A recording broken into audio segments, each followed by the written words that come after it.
En Outaouais, l'industrie forestière joue un rôle prépondérant. Au cours des dernières années, celle-ci a connu une crise importante. On sait que l'organisation communautaire est en mesure de s'adapter aux besoins du milieu.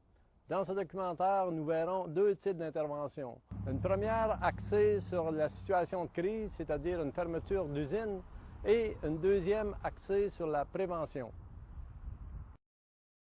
D'abord, ce qu'il faut savoir de l'Outaouais, c'est qu'il y a une histoire forestière qui est très riche en Outaouais. D'ailleurs, à peu près le début de la foresterie a commencé pas mal dans la région de l'Outaouais, dans le temps pour l'exploitation des grands pins puis du chêne rouge. Donc, une région qui était très convoitée. Puis, économiquement, c'est un moteur économique très important. Il y a beaucoup d'infrastructures. En fait, il y a beaucoup d'usines forestières dans le coin. Il y a beaucoup de travailleurs forestiers. Et puis, les MRC en périphérie de la ville de Gatineau sont très dépendantes de l'industrie forestière. Il faut comprendre aussi que le secteur forestier est très cyclique, donc il y a des hauts, il y a des bas. Puis je vous dirais qu'environ aux 10 à 15 ans, là, il peut y avoir des crises forestières comme celle qu'on vit présentement là, dans l'Outaouais puis au niveau de la province également. La fermeture de Tembec dans le Pontiac a eu des impacts importants dans la communauté. Les organisateurs communautaires ont eu à travailler en partenariat avec les organismes du milieu. Le matin vers 9 h, la secrétaire de direction m'appelle, elle dit « Richard, le préfet est ici, il veut te voir. » Pas rendez-vous, pas rien. Je dis « Mon Dieu, qu'est-ce qui se passe? » Monsieur le préfet se présente à mon bureau, il me dit, il s'assied blanc comme un drap, il me dit « Richard, on est dans le trouble. Je viens d'apprendre que le moulin ferme, donc c'est 250 employés de 2 municipalités qui sont très près. Donc, lui, il est un petit peu sur une mode panique et il me dit « Qu'est-ce qu'il faut faire? » Ce qui est assez intéressant de voir que le premier move du préfet, c'est de venir rencontrer le directeur général de ces 3 ans. On se dit « Comment ça que ça se passe comme ça? » Et je pense que le lien qui est le plus important, c'est de dire qu'on est tellement en lien avec notre organisation, avec le réseau communautaire et le réseau du socio-économique, que je pense que c'est son premier réflexe. Il savait qu'à quelque part, on serait présent et on donnerait des actions. Immédiatement, j'ai appelé ce que j'appelle, puis très, très chaleureusement, ma PEGR, ma FIA communautaire, mes 2 organisateurs communautaires, immédiatement, par téléavertisseur, vite, appelez Richard au bureau, il faut que je vous voie absolument. Dès en partant, je peux vous dire qu'à 11 h, le plan d'action était déjà prêt. Les 2 organisateurs étaient partis sur communiquer avec tout ce qui est SADC, CLD, le CLÉ, tout ce qui est acteurs socio-communautaires dans la région, certains maires, le préfet, et on a eu une réunion d'urgence, et même la députée, la représentante de la députée était présente, une réunion d'urgence dans la journée même pour organiser l'ensemble des services. C'est sûr qu'on a été, au sein de notre établissement, parmi les premiers sollicités lors des fermetures d'usines, lorsqu'il arrive des impacts comme ça. Des crises. On a eu un rôle auprès des organismes communautaires dans notre communauté. On les a rencontrés, on les a mobilisés, on a développé avec eux autres un peu des stratégies. Comment faire face à la situation. Si je prends comme exemple, nous autres, le moulin Tembec à Davidson qui a fermé au printemps, mais on savait que ça aurait des impacts lors de la rentrée scolaire. On savait que ça aurait des impacts au moment des achats des fêtes et tout ça. Alors, avec des organismes qui s'occupent, entre autres, du magasin partage scolaire, on a tout de suite pu, au printemps, avant la fin de l'année scolaire, identifier déjà les familles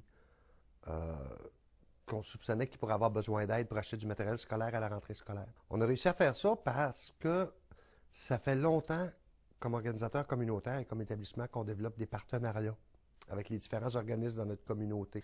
Au moment de la fermeture, on n'a pas senti tout de suite à la fermeture que plus de familles avaient plus de besoins.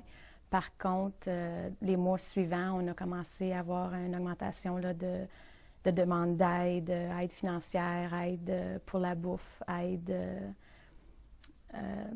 pour de l'accompagnement, beaucoup d'accompagnement qui a été demandé vers les bureaux d'assurance-emploi, les bureaux d'aide sociale et des choses comme ça. C'est sûr qu'on est un organisme femme. Puis le moulin Davidson employait majoritairement des hommes. Donc, on a eu beaucoup d'appels de femmes qui vivaient des situations par rapport à leur conjoint. Pas nécessairement en violence conjugale, mais le conjoint était plus déprimé. Le conjoint plus une consommation d'alcool ou de drogue. Donc, les femmes appelaient pour beaucoup de support là-dedans. pour aller chercher des ressources. Nous avons vu que l'organisation communautaire peut jouer un rôle primordial dans des situations d'urgence. Les interventions suivantes seront axées sur les pratiques porteuses d'avenir.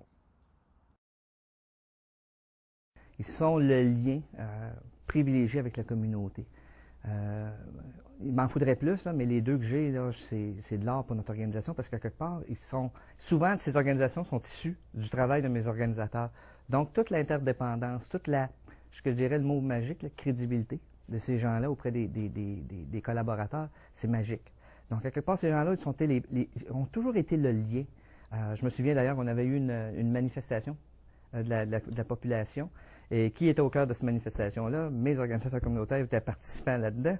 Et ils m'ont même attiré à aller parler au micro à la population pour les rassurer par rapport aux services, par rapport au fait qu'on va être présent dans les marches et qu'on va les supporter.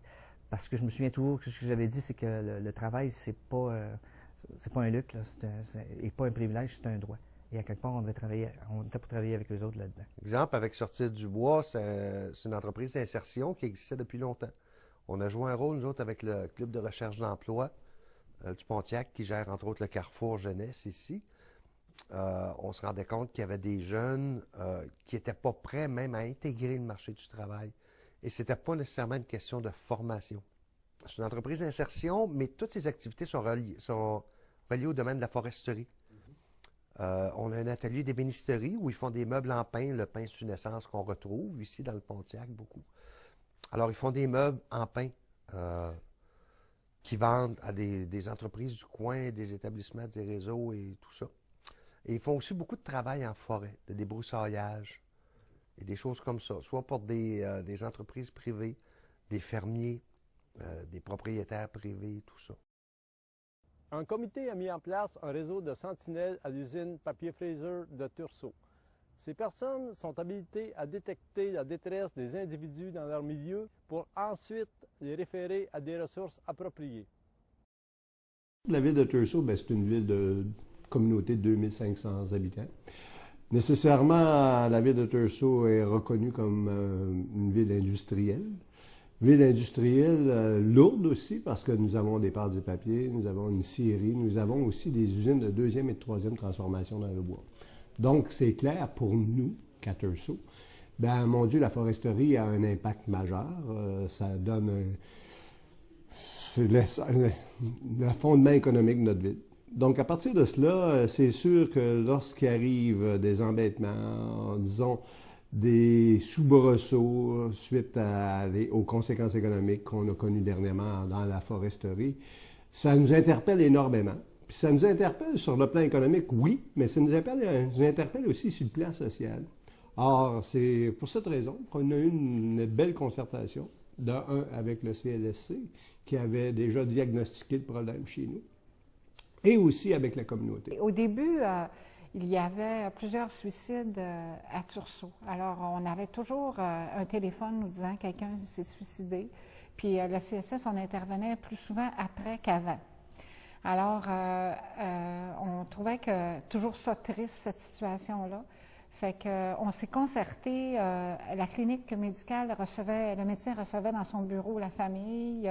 Il y avait l'usine que souvent c'était relié parce qu'ici, il y a une usine qui est assez importante où tout le monde, la plupart travaillent à l'usine.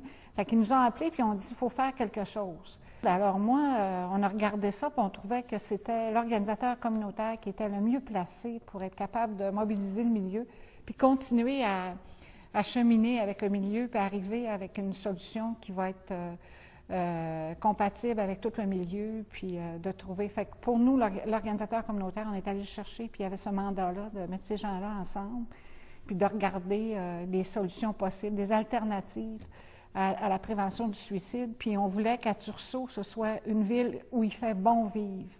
Donc, on a regardé ce qui existait. Finalement, on a penché pour le programme des sentinelles qu'on a implanté en partenariat avec l'usine Papier Fraser. L'usine Papier Fraser, c'est, bon, dans une usine, on parle de papier, c'est une concentration beaucoup d'hommes. Donc, dans un monde d'hommes, on a mis en place le programme des sentinelles et Les sentinelles, il y en a 27 actuellement dans la municipalité de Torso. Je pense que c'est un bon début. On va continuer plus collectivement à développer des sentinelles dans d'autres endroits pour qu'éventuellement, sur l'ensemble du territoire de Papineau, on puisse dire, bien, on a des sentinelles partout et on travaille vraiment en prévention du suicide. Ce documentaire a démontré comment l'organisation communautaire est en mesure de s'adapter aux différents problèmes dans un milieu. Nous sommes convaincus que nos pratiques seront toujours porteuses d'avenir.